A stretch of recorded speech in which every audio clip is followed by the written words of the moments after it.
사무엘서 강의 말씀 듣도록 하겠습니다. 혼돈의 땅에서 부르는 다윗의 노래, 이 제목으로 같이 은혜를 나누길 원합니다. 사상 초유란 말처럼 진부한 말도 없는 것 같아요. 근데 그 말을 또 사용하게 되었습니다. 정말 한국교회에서 사상 초유의 일이 일어났습니다. 한국교회가 생긴 이래 이렇게 주일 예배를 중단한 것은 아마 이번이 처음이 아닌가 그런 생각이 듭니다. 교회는 그 예배의 자유, 신앙의 자유를 얻기 위해서 순교마저도 이렇게 각오했죠. 이 교회에 출석하는 이 주일 성수라는 것도 보면 우리 신앙의 가장 근본이고 핵심입니다. 그런데 지금 이것을 폐하고 이제 영상으로 아니면 가정 예배로 또 아니면 뭐 개별적으로 또 예배를 드리는 것도 있겠죠. 이렇게 예배를 드리고 있습니다. 우리 교회도 작지만 뭐 15년 됐죠. 근데 이렇게 작지만 한 번도 예배를 폐한 적이 없어요. 명절이건 뭐건 그냥 계속해서 이어서 52주, 53주로 계속해서 예배를 드렸던 것이죠. 그만큼 어떻게 보면 비상한 상황입니다. 예배를 피할 수밖에 없는 비상한 상황. 구원과 치유의 공간이 되어야 될 이 교회가 어떻게 보면 감염 확률이 가장 높은 그러나 좀 위험한 곳이 되어버렸습니다. 여러분, 그렇지만 우리가 신앙의 자유 못지않게 중요한 게 바로 민족 공동체의 생명입니다. 민족이 없다면 교회도 없습니다. 민족이 있기 때문에 오늘 3.1절이지만 교회도 존재하는 것이죠. 그래서 우리 안일함이 다른 생명을 위협해서는 안 되는 것이죠. 그래서 이렇게 좁은 장소에서 많은 인원들이 모여서 예배 드리는 것은 위험하기 때문에 다들 이제 온 민족의 생명을 생각하면서 우리가 예배를 이렇게 폐하기도 하고 가정 예배로 드리고 있습니다. 지금 어떻게 보면 이 코로나19 사태를 맞으면서 우리들이 생각되는 것은 공동체라는 겁니다. 공동체적 책임감, 이런 게 굉장히 중요하게 이렇게 다가오고 있습니다. 우리 공동체만 하는 그런 폐쇄성, 아니면 우리 공동체는 괜찮아 하는 그런 안일함이 이 더 큰 공동체인 민족을 위기로 몰아넣었죠. 이게 어떻게 보면 신천지발로 이렇게 폭발된 코로나 사태의 하나의 전환점이 되었던 거죠. 우리가 이단, 뭐 섹트 이렇게 얘기하는데 그게 위험한 이유가 바로 여기에 있는 것 같아요. 그러니까 자기 공동체만 생각하지 교회라는 것, 민족이라는 더 큰 공동체를 생각하지 않는 것. 그래서 이번 기회에 신천지도 좀 그 비밀하고 반사회적인 어떤 데서 벗어나서 한국 사회 정상적인 집단으로서 좀 서길 바랍니다. 뭐 교리가 어떻건 뭐 그건 떠나서라도 하나의 집단, 우리만 그런 공동체는 없습니다. 우리 함께 공존해도 함께 살아야 되고 그런 건전한 집단으로서 서기를 간절히 바랍니다. 그래서 민족 공동체라는 것은 내가 좋은 사람이고 싫어하는 사람도 있어요. 선인도 있고 악인도 있습니다. 진보적인 사람도 있고 보수적인 사람도 있습니다. 그리고 강자도 있고 약자도 있습니다. 같이 가야 됩니다. 그래서 제가 누누이 말씀드리지만 여러분 싫어도 어쩔 수가 없어요. 운명 공동체처럼 한 배를 타고 있어요. 나는 이쪽 내 구역이니까 여기에 뭐 구멍 파도 돼. 그럼 다 죽는 거예요. 그러니까 그게 바로 공동체라는 것입니다. 여러분 이때를 맞아 다시 한번 우리 공동체됨의 의미를 생각하고 하나가 약하면 괜찮다. 하나는 제해도 됐다. 그게 아닙니다. 하나가 뚫리면은 모두가 다 위험합니다. 코로나 사태가 그걸 좀 보여주고 있는 것 같습니다. 우리가 분열을 좀 지향하고 어떤 정치적인 견해도 좀 지향하고 공동에 적합해서 좀 하나가 될 수 있는 그런 계기가 되었으면 참 좋겠습니다. 오늘 읽은 말씀 시편 18편에도 나옵니다. 시편 18편과 동일한 말씀이에요. 시편은 표제가 붙어 있죠. 오늘 말씀에도 표제가 붙어 있는데 이렇게 표제가 붙어 있죠. 여호와께서 다윗을 모든 원수의 손과 사울의 손에서 구원하신 그날에 다윗이 부르는 노래, 다윗의 노래입니다. 다윗이 일생 동안 베푸셨던 하나님의 놀라운 그런 은혜를 노래하고 있는데 이게 단지 다윗만의 노래냐? 아닙니다.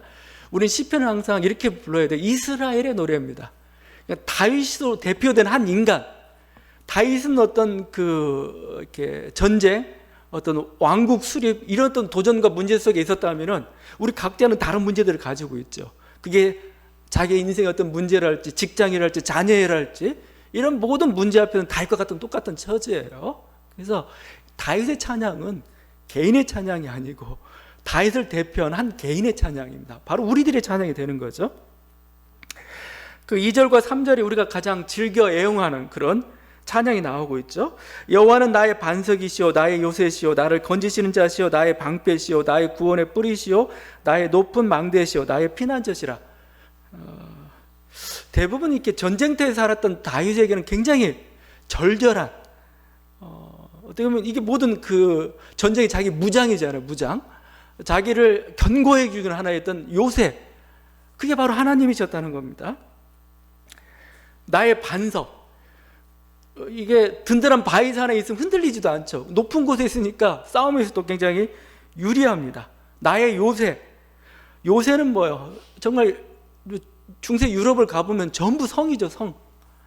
성입니다. 높은 곳에, 반석과 같은 곳에 성을 세워놨죠. 성이 그만큼 안전하고 든든하기 때문에 그런 거죠. 나의 방패와 나의 망대, 하나님이 다윗의 방패와 망대가 되셨습니다. 저게 불화살이 날라오는데 다윗의 고백은 뭐예요? 하나님 그것을 막아주셨다는 거예요. 또 높은 망대에서 뭐예요? 적의 동태를 다 살피고 있는 겁니다. 그게 바로 우리 하나님이셨다. 주는 나의 피난처. 이게 가장 우리들이 좋아하는 고백이죠. 주는 나의 피난처. 막 폭풍우와 불화살이 이렇게 막 쏟아지는데 주님의 품 안에 있는 이곳은 안전하다 이거죠. 이게 주는 나의 피난처.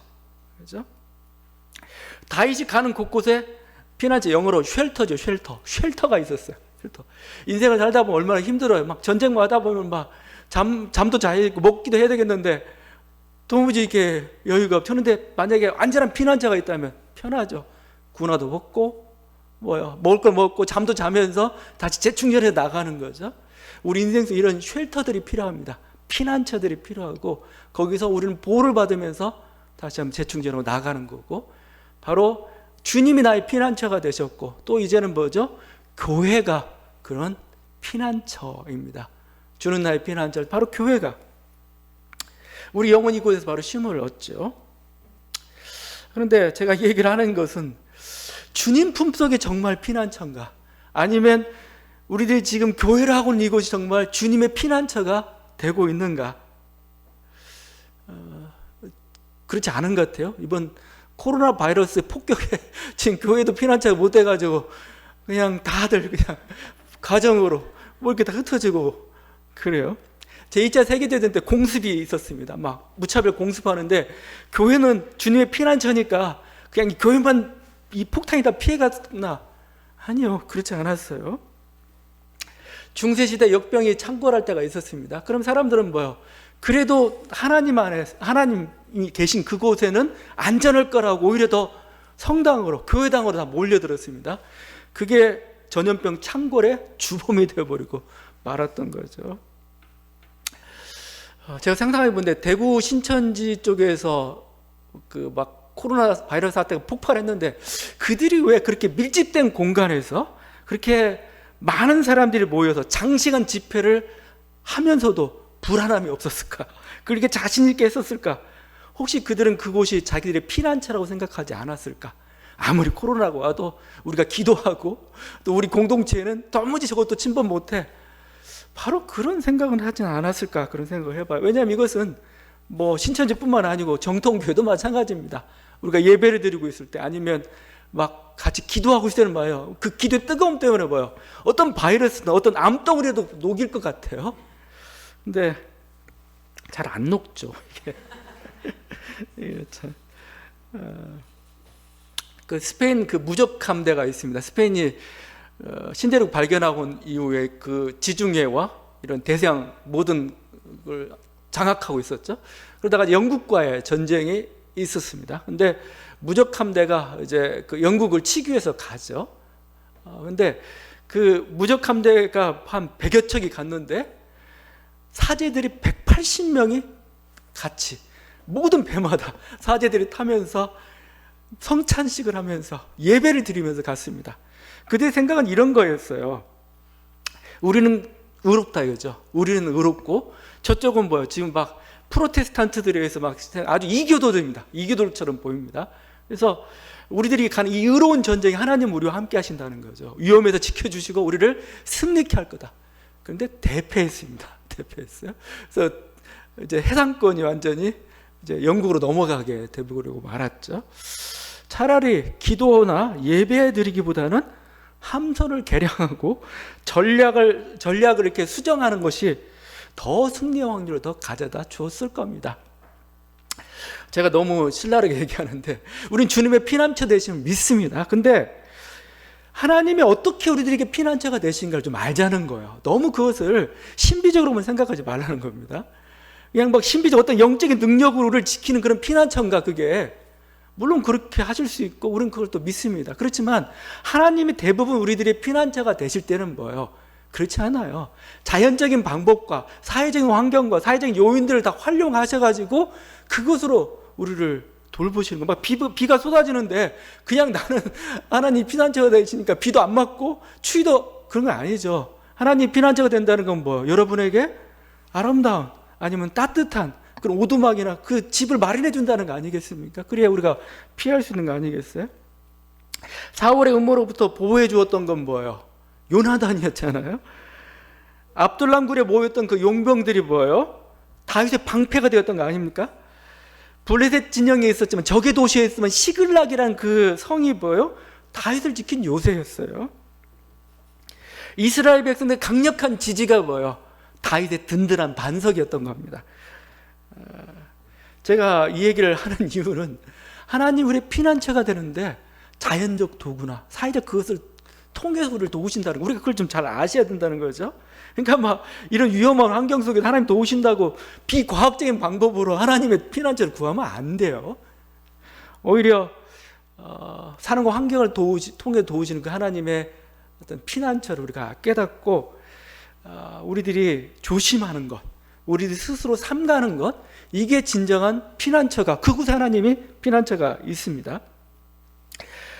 사람과 환경이 나에게 언제나 피난처를 제공해 주고 있습니까? 하나님 아무것도 아닙니까? 아니에요. 하나님이 사람과 환경을 통해서 우리들의 그런 피난처를 제공해 준 겁니다. 그때 다윗처럼 우리는 찬양하면 되는 거죠. 보네포가 그런 말이에요. 성숙한 사회, 성숙한 인간에 대해서 이렇게 말을 했습니다. 왜냐하면 우리 신앙이라는 게 너무 아직도 신화적이고 너무 정근대적인 것에 사로잡혀가지고 있어요. 그러다 보니까 하나님이 도우시는 그 은혜를 우리가 깨닫지 못해요. 항상 하나님은 놀라운 어떤 능력과 권능으로만 우리들에게 역사하신 겁니까? 아니죠. 세미한 음성으로 그냥 길거리에 쏟아나는 풀 한 포기를 통해서도 말씀하신 하나님이지 않습니까? 여러분, 그러니까 이제는 뭐예요? 눈을 열어서 하나님의 도우심을 우리가 좀 봐야 되겠습니다. 그게 합리적이라는 겁니다. 그게 실제적이라는 그런 말씀이 담긴 의도인데 하여튼 정근대적인 사고에 좀 벗어났으면 좋겠어요. 이게 지금 우리들이 새롭게 좀 고백해야 될 그런 피난처 되심의 의미라고 저는 생각을 합니다. 다윗은 지금 공격을 받고 있습니다. 근데 다윗은 자신을 공격하는 자들을 보면은 재밌는 게 사울이라고 하지 않아요? 블레셋이란 말도 안 나와요. 사울이란 말도 안 나오고 블레셋도 나오지 않고 뭐가 나옵니까? 거기 5절인데 사망의 물결, 불의의 창수, 스올의 줄, 많은 물에서 나를 건져내시도다. 17절이죠. 물로 표현하고 있습니다. 물. 이 물은 뭐예요? 혼돈이고 죽음이죠. 죽음. 그러니까 어떻게 보면 지금 다윗은 그냥 개별 같은 존재, 사건이 나의 원수라고 얘기하지 않아요. 그 배후에 있는 결국 이런 어떤 조그만 사건을 통해서 나에게 지금 다가오고 있는 어떤 그런 위협의 정체를 아예 그냥 물, 흑암, 어둠, 혼돈 이렇게 표현하고 있는 겁니다. 이 물은 혼돈이고 죽음이죠. 막 뚝이 터져가지고 막 홍수가 막 휩쓸어 내려올 때, 모든 걸 다 휩쓸어 갈 때 그 두려움. 그렇죠? 지진 이후에 막 일본에 그랬지만 막 쓰나미가 닥쳐가지고 모든 걸 다 덮쳐버릴 때요. 그 두려움, 압도적인 두려움. 그게 혼돈의 물이 가지고 놀라운 그 힘입니다. 여러분 깜깜한 제가 가장 두려울 때가 언제일까? 깜깜한 밤중에 물속에 빠졌어요. 그러면 여러분 느낌이 어떻겠습니까? 그것처럼 무기력하고 아무것도 보이지 않게 두렵고 바로 그것 지금 나를 이렇게 엄습하는 나를 지금 공격하는 세력이 바로 그렇다 지금 다윗은 이렇게 고백하고 있는 거죠. 코로나19 사태를 경험하면서 우리가 갖는 불안감도 이런 이유 같아요. 비슷한 이유 같습니다. 뭐 사실 코로나 보니까 별거 아니에요. 별거 아니라고 좀 말이 좀 그렇겠지만 뭐 치사율이 1% 독감 수준이라고 얘기를 하죠. 또 그냥 가볍게 앓고 지나가는 사람이 있다고 합니다. 근데 막 지금 온 사회가 바들바들 지금 떨고 있죠. 왜 그럴까? 물론 그 자체가 가지고는 위협도 있지만 인류 대대로 내려 우리 DNA 속에 들어가 있는 역병의 공포입니다. 역병의 공포. 여러분 역병이라는 게 그 인류 문명을 바꿨던 것, 인류 문명을 흥망성쇠를 좌우했던 게 가장 중요한 게 총보다 더 중요했던 게 사실은 세균이었어요. 세균, 바이러스였던 거죠. 뭐 우리가 호환마마라고 얘기하죠. 천연두, 홍역, 패스트, 흑사병이죠. 콜레라. 이게 도시나 사회를 강타하면 다 죽어넘습니다. 뭐 중세 때 한번 이런 패스트가 이렇게 싹 쓸고 나가면은 도시의 70%가 다 죽음을 당합니다. 유럽 대륙의 4분의 1 인구가 사라져 버리죠. 1억이면 4분의 1이면 얼마입니까? 한 2억 5천만, 아니 2,500만 명가 다 그냥 죽어져. 한 도시의 70%는 뭐요? 자기 가족도 다 죽고 4인 가족, 5인 가족 한 명만 살아남는 겁니다. 이게 참 이게 힘든. 뭐 이것은 유럽뿐만 아니고 그 인도도 마찬가지, 인디아도 남아메리카 땅도 마찬가지였죠. 아메리카의 그 유럽 대륙의 압도적인 힘을 문명의 힘으로 뭐 그쪽을 물질러냈었다 그럴 수도 있겠는데 더 무서웠던 것은 세균이었어요. 바이러스였습니다. 그들이 가지고 온 천연두였어요. 그래서 멕시코에 아즈텍 문명이 있는데 그때 인구가 2,500만이었다고 합니다. 2,100만이었다고 합니다. 2,500만이었다고 합니다. 2,000만 명입니다. 2,000만 명인데 이 천연두가 한번 싹 들고 나니까 160만 명, 거의 뭐 95% 거의 전멸하는 그런 수준이 되었던 거죠. 그래서 뭐 그건 잉카 문명도 마찬가지고, 그래서 아메리카의 주인이 바뀌고 말았어요. 원주민이 바뀌어버린 겁니다. 여러분 제1차 세계대전도 문제였지만 그에 못지않게 인류 목숨을 앗아갔던 게 뭐냐? 인플루엔자입니다. 인플루엔자.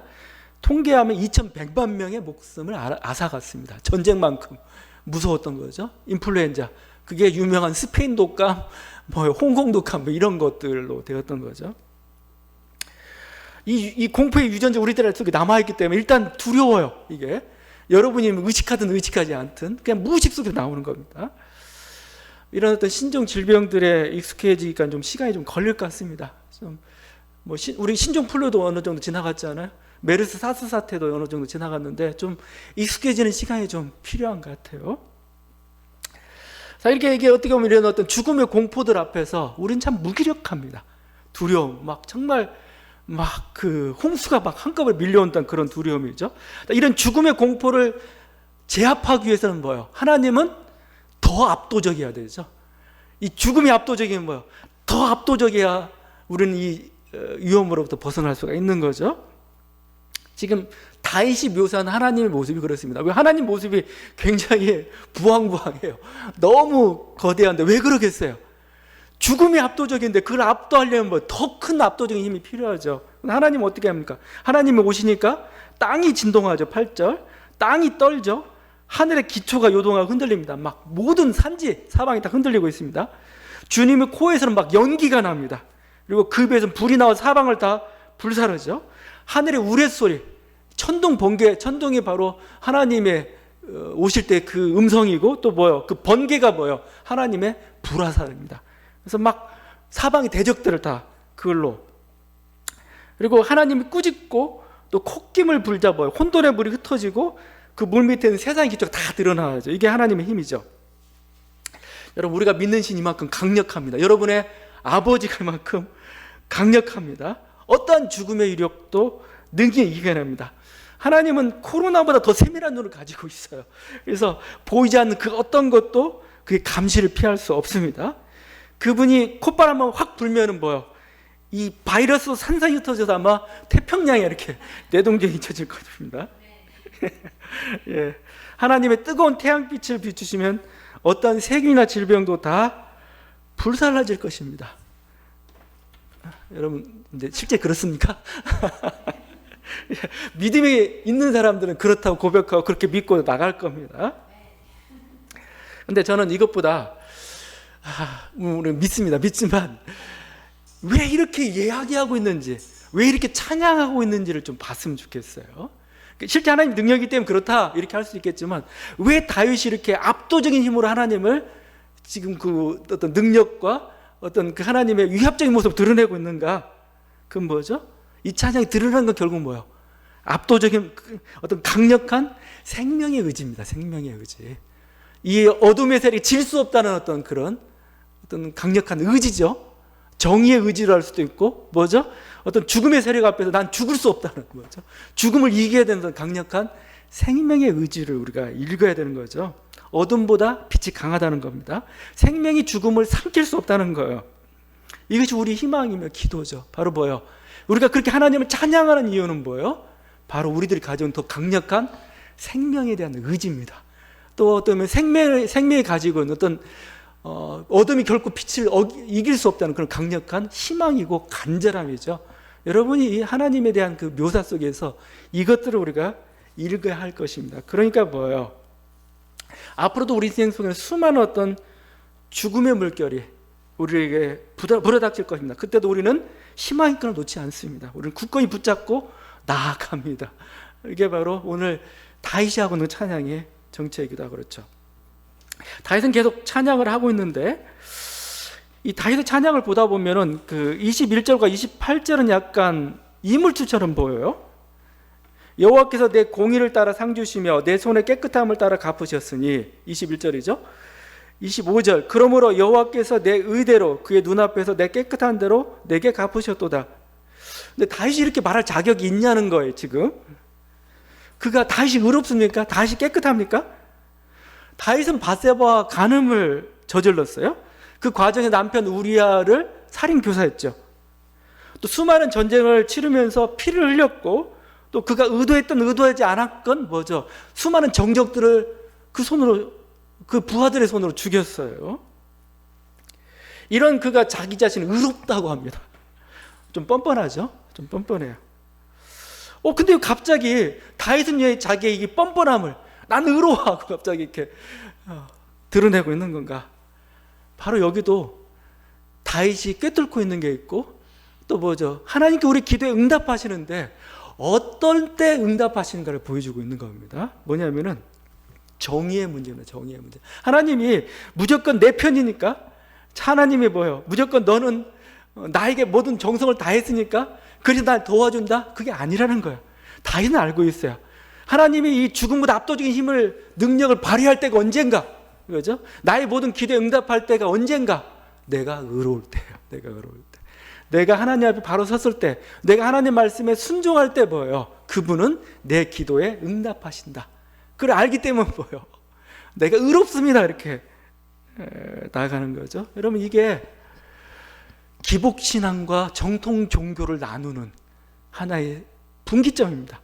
기복신앙은 뭐예요? 그냥 정성을 다 드리고 복채를 더 많이 내놓고 그럼 뭐예요? 기도 응답해 준다는 거예요. 그 신이 나의 응답한다는 거예요. 하나님 뭐예요? 아무리 많은 재물과 아무리 많은 정성과 아무리 많은 헌신할지라도 소용없다. 말씀을 지키지 않으면 소용없다는 겁니다. 차라리 나는 하나님 말씀을 지킨 이것을 원한다. 이거죠? 그럴 때 하나님께서는 응답하는 겁니다. 여러분 그래서 정의가 중요해요. 정의. 그래서 우리가 믿는 하나님이 그냥 단순히 어떤 뭐 조그만 종교의 하나님이나 어떤 이렇게 지역의 하나님이나 민족의 신이 우리는 아니죠. 그분은 보편적인 신이에요. 보편적인 신이라는 의미가 뭡니까? 정의 하나님이라는 거잖아요. 하나님 심판하실 때 넌 내 편이니까 그게 아니고 너는 내가 하라고 한 말씀도 잘 지켰으니까 내가 너에게 복 주겠다 이거죠. 이게 정의죠. 근데 바로 그 정의 하나님을 알았기 때문에 지금 다윗은 의를. 여러분 그래서 내가 열심히 기도한다고 해서 내가 어떤 막 헌신한다고 해서 하나님 우리 응답하시고 하나님 나의 피난처가 되시는 게 아닙니다. 언제 가장 강력한 나의 피난처가 되시느냐? 하나님 말씀에 순종할 때, 그렇죠? 하나님 말씀 뜻대로 우리가 살고 또 그 안에서 그렇게 기도할 때 하나님은 우리의 피난처가 되시고 요새가 되시고 반석이 되신다는 겁니다. 또 하나 우리가 생각할 게 있는데, 이 다윗이 자기를 의인이라고 하는데 우리는 뻔뻔하다고 얘기하죠. 왜 뻔뻔하단 말이 나올까요? 그건 프로테스탄트들이 가지고 있는 좀 그 인간관 때문에 그래요. 실제적으로. 왜냐하면 우리 개혁신앙은 뭐예요? 모두가 다 죄인이잖아요. 인간은 결코 의로울 수가 없습니다. 물론 그래서 예수 그리스도의 구원의 은혜가 필요하죠. 자, 그렇다 보니까 너무 인간을 부정적으로만 자꾸 봐요. 인간에겐 선의 가능성이 전혀 없느냐? 근데 제가 보니까 구약은 그렇지 않아요. 구약에서 보고 있는 그 인간관은 굉장히 현실적이고, 구약에서 바라보고 있는 그런 인간관이라는 것은 우리 삶에 굉장히 긍정적입니다. 여러분, 우리 삶이라는 게 얼마나 아름다워요? 그렇죠? 여러분이 가정을 갖고, 아니면 여러분이 어떤 일을 하고, 여러분이 어떤 직장을 갖고, 이 모든 것들이 뭐예요? 하나님의 복이에요. 우린 여기서 뭐예요? 하나님을 만나고 하나님 느끼셨던 그런 은혜들을 체험합니다. 이게 뭐예요? 영성입니다. 영성. 근데 개신교에서는 영성을 자꾸 수도원에서 찾으려고 그래요. 그리고 어떤 조용하고 뭔가 신비적인 음성이 들려야만 영성이라고 생각합니다. 왜 그럴까요? 결국적으로 우리 삶에 대해서, 삶 속에 들어가 있는 어떤 이런 하나님의 은혜들, 복들을 우리가 발견하지 못하기 때문에 그래요. 여러분이 세상을 즐기잖아요? 좋은 거예요. 하나님 그러라 여러분을 만드셨고, 여러분 세상 속에 건강하고 행복한 생명을 살아가는 거죠. 그게 영성이에요. 그럴 때 내 마음이 즐겁잖아요? 그게 바로 하나님과 함께 하는 겁니다. 그래서 그렇게 살다 보면은 뭐예요? 이렇게 죄를 저지르게 해도 하나님 뜻하지 않는 방향으로 자꾸 가는 게 있잖아요? 또 타락하고 난 인간이 자꾸 그런 탐욕으로 가잖아요? 그래서 그렇게 살지 말라고 준 게 율법이죠. 모세 율법이라는 게 613가지라고 합니다. 그거 지키기 어려운가요? 아닙니다. 지킬 수 있습니다. 바울도 예수를 만나기 전에는 뭐 자기는 율법은 흠이 없다고 얘기했던 그 사람입니다. 여러분, 또 설사 못 지킬 수도 있어요. 못 지키면 뭐가 있습니까? 제사 제도가 있잖아요. 제사. 그러니까 자기가 범한 죄에 대해서 이렇게 대가를 치르고, 또 뭐요? 아니면 하나님 앞에 제사를 지냄으로써 뭐죠? 자기 죄에 대해서 속죄하는 거죠. 그 과정을 통하면 뭐요? 치유되는 겁니다. 치유되는 거예요. 그러니까 다윗을 우리가 자꾸 뻔뻔하다고 얘기하는데, 다윗의 의도는 이런 것 같아요. 저는 잘못했습니다. 거기에 대해서 제가 용서를 구하고 대가를 치르겠습니다. 치렀습니다. 그리고 또 하나님께 예배 드렸습니다. 성전한 주께서 저를 의롭다 하셨습니다. 그러니까 의로운 겁니다. 저는 제 인생 다시 출발하겠습니다. 다시 출발하는데 뭐예요? 하나님 법대로 다시 살겠습니다. 지금까지 그 위에 이렇게 살아왔습니다. 그런 면에서 자기는 의인이라고 얘기하고 있는 겁니다. 여러분, 좀 우리 인생에 대해서 신약적인 어떤 그런 관점 말고 구약에서 얘기하는 그런 관점을 자기 자신을 바라보면서 좀 나갔으면 좋겠습니다. 하나님은 그렇게 해서 우리들로 하여금 정의롭게 살기를 원하고, 바로 그럴 때 뭐요? 하나님이 우리의 기도에, 또 다윗의 인생에 복을 주셨던 거죠. 다윗이 이렇게 하나님이 함께하고 그가 요새가 되고 그가 피난처가 되고 이렇게 인도하시니까 지금 다윗에게 어떤 일이 일어났는가? 29절에 51절입니다. 제가 영상으로 설교해도 길어지네요, 이게. 예, 뭐 어쩔 수 없습니다. 하나님이 우리를 길어서 그래요. 51절까지 다 하려면 힘들죠. 최대한 짧게 했어요. 29절에서 51절은 하나님 함께 하실 때, 하나님이 우리와 함께 하실 때 어떤 일이 일어나냐 이거죠. 30절, 내가 주를 의뢰하고 적진으로 달리며 내 하나님을 의지하고 성벽을 뛰어넘나이다. 이게 뭐 용사죠, 용사. 다윗은 용맹하여 거침이 없는 사람이 되었습니다. 35절은 내 손을 가르쳐 싸우게 하시니 내 팔이 놋화를 당기도다. 이 하나님이 다윗에게 전투 기술을 가르쳐 주십니다. 그래서 로빈후드처럼 막 그냥 싹 쐈는데 딱딱딱 맞아 들어가요. 제가 이렇게 하는 하나님 뭐요? 하나님 함께 하실 때 우리들에게 주어지는 게 은혜가 뭐요? 탁월하게 하신다는 겁니다. 탁월하게. 아주 전문가가 되게 하신다는 거, 그게. 36절입니다. 주의 구원의 방패를 내게 주시며 주의 온유함이 나를 크게 하셨나이다. 뭐 주의 방패, 구원의 방패입니다. 어떤 화살도 다 막을 수 있는, 도무지 넘어뜨릴 수가 없습니다. 37절, 내 걸음을 넓게 하셨고 내 발이 미끄러지지 않게 아니하게 하셨나이다. 더 멀리 더 빨리 달려도 넘어지지 않습니다. 45절 그 결과 이방인들 내게 굴복하며 그들이 내 소문을 귀로 듣고 곧 내게 순복하리로다. 그 결과 뭐예요? 다들 모든 정적들을 물리치고 최고 높은 자리에 올랐죠. 그리고 이방 민족들이 뭐예요?